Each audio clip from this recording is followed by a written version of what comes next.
Hello, Pastor Jerry again.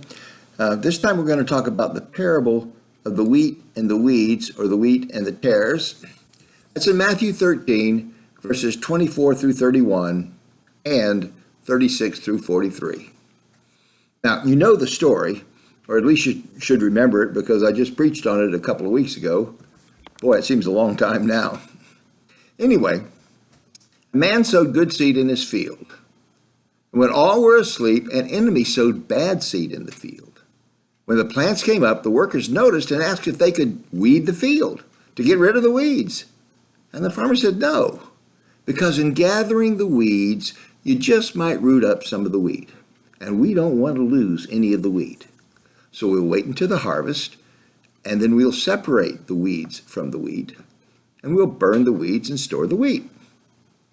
Now later, Jesus explained the parable. He said, the field is the world, and the Son of Man sowed the good seed. The good seed represents the children of the kingdom. The devil sowed the weeds, which are the children of the evil one. The harvesters are the angels who will separate the children of the kingdom from the children of the evil one. And let any with ears hear. Now let's apply our principle of interpretation. So I'm going to change this angle just a little bit. What we have here is we have to look for a contrast, right?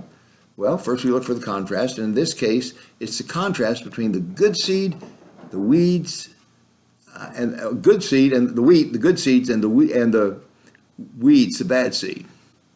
And then we look for a surprise. The owner does not weed the field, and that would have surprised people. That's not how it's done. If your garden has weeds, you get rid of them. The goal is to have a uniform crop, not weeds. All the fertilizer, all the water, all the work are for the benefit of the wheat, not to be wasted on the weeds. Now, I have an agricultural background, and that is precisely how I manage the growth of the crops in my care. But that's not how the reign of God works.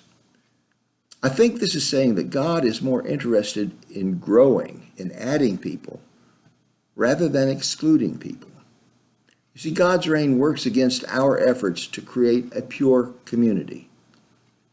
The late William Temple, who was Archbishop of Canterbury in the 40s, said this: "The church is the only society that exists for the benefit of those who are not its members."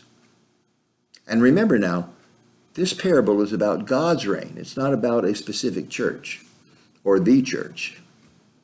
It's not our job to issue some sort of litmus test of who is in and who should be weeded out. Matter of fact, we're not capable of judging. And I think so many times we read things like this and we immediately presume that we're among the good. And honestly, I do not think we're even capable of deciding that. When I look at myself, I see both wheat and weeds in my life. I think if we give ourselves an honest assessment, we come to that understanding. I believe that informed the Apostle Paul when he was writing about his and our inner conflict in Romans 7, in verses 14 following. Like in verse 15, he says, "For I do not do what I want, but I do the very thing I hate."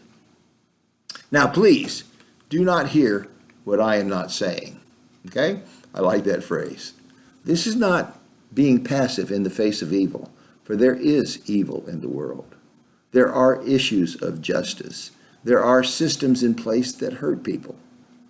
I think being a part of the reign of God is to stand against that. For later in Matthew, in chapter 25, we'll see a parable about the separation of sheep and goats. And I think we'll talk about that one next. May God bless you. I hope you have a wonderful day.